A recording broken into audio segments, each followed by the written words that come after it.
Pilate a posé la fameuse question, il y a plus de 2000 ans, qu'est-ce que la vérité?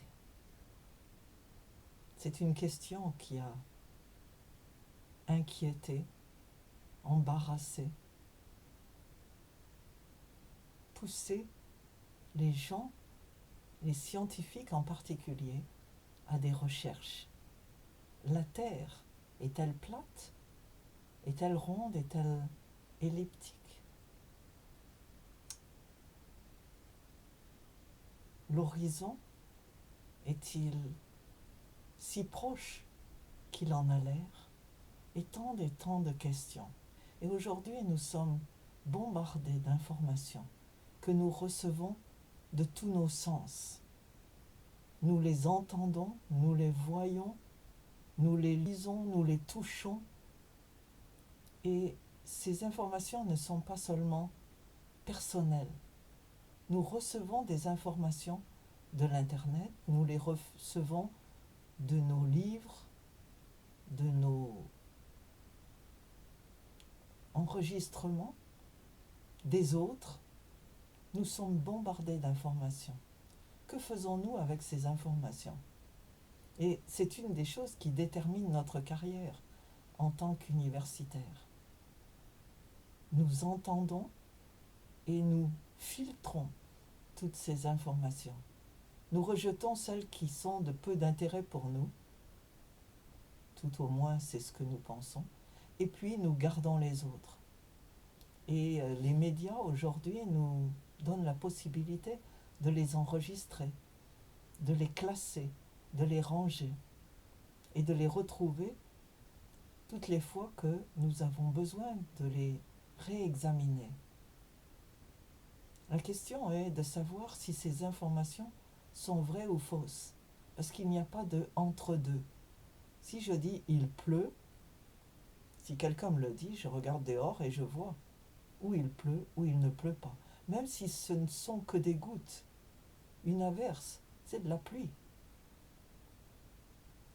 D'autres informations sont plus subjectives. Il fait chaud, il fait froid. Ça, c'est subjectif. Ça dépend de moi, ça dépend de celui ou de celle qui vous parle. Ces informations ont souvent besoin d'être vérifiées. La télévision de nos jours essaye de nous bombarder de mensonges, de fausses informations. Et curieusement, elle veut tant que nous les croyons que ces chaînes de télévision ont créé des groupes qui s'appellent vérification et qui vous disent oui, c'est vérifié, nous savons que c'est vrai. Parce que bien sûr, si vous voyez une vidéo d'un meurtre, vous ne savez ni où il s'est passé, ni qui étaient les meurtriers, ni qui étaient les victimes, ni quand la vidéo a été prise, et tant d'autres possibilités. Il y a besoin de vérifier, et c'est le rôle de la science en particulier, de vérifier les informations. Et ces informations, elles sont bien sûr dépendantes de nos possibilités. Par exemple, il y a un siècle, on n'avait pas les moyens d'examiner les corps des victimes, les scènes de meurtre, comme on l'a aujourd'hui. À mesure que la science progresse, petit à petit, nous avons de plus en plus d'outils à notre disposition pour vérifier la vérité des informations que nous recevons.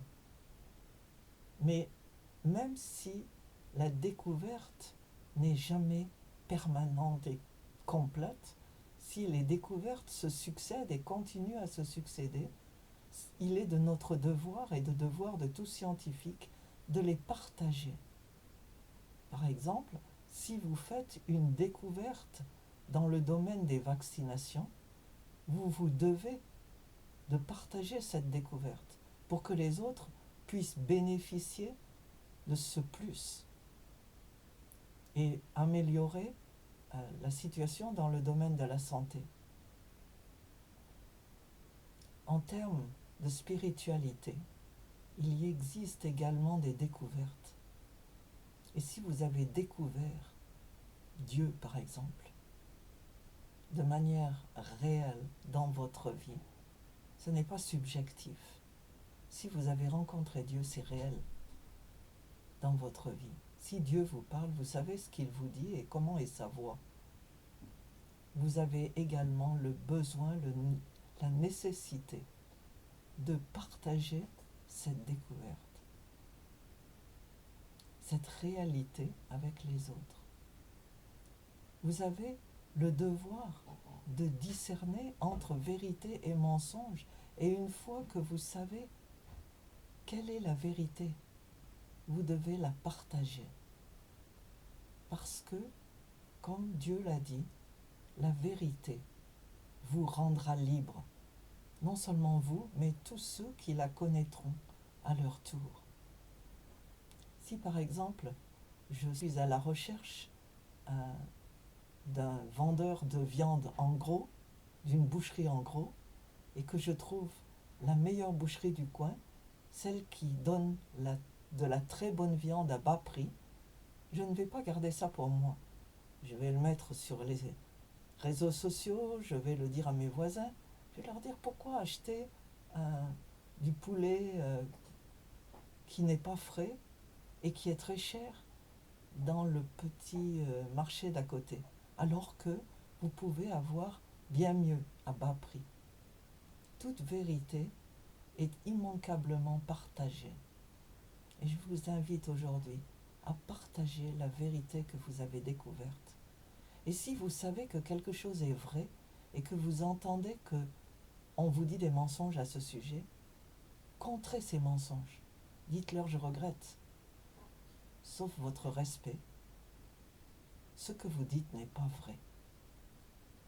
C'est une manière polie de dire vous vous égarez, vous êtes dans l'erreur. Par exemple, il est prouvé que la Shoah, l'extermination des Juifs pendant la Seconde Guerre mondiale, est une réalité. Elle a laissé des traces innombrables. Et ceux qui l'ont vécu, de nombreuses personnes qui l'ont vécu, sont décédées aujourd'hui, mais avant de mourir, elles ont raconté ce qu'elles avaient vu. Récemment, j'ai lu que 2 personnes avaient réussi à s'échapper d'Auschwitz, un des camps d'extermination. Leur but était de dire à la Hongrie que les Juifs qui partaient, qu'on emmenait en leur disant vous allez avoir un bon travail quelque part ailleurs, étaient réellement emmenés à la mort. Alors ils ont fait tout, ils ont préparé leur échappe, ils ont préparé leur fuite pendant des mois. Ils ont réussi à s'enfuir et ils ont emporté avec eux des objets qui prouvaient la vérité de ce qu'ils allaient dire. Et ils ont voyagé. Ils ont voyagé longtemps. Et ils ont fini par arriver en Hongrie. Ils sont allés voir leurs frères juifs et ils leur ont dit voilà, nous sommes là pour vous dire ce qui se passe. Et croyez-vous qu'on les a crus sur parole? Pas du tout et pas tout de suite. Les gens ont dit c'est impossible. Ça vous exagérez. C'est invraisemblable. Invraisemblable. Mais c'était vrai. Et il y a une différence entre l'invraisemblable et le vrai.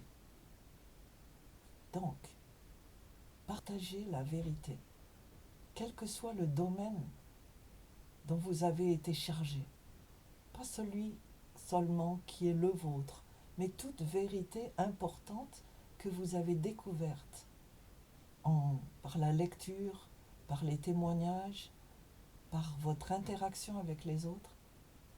Et utilisez tous les moyens pour partager cette vérité.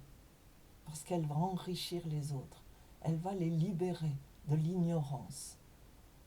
Les 3/4, ou plus des 3/4 des malheurs qui tombent sur les gens sont le fait de l'ignorance.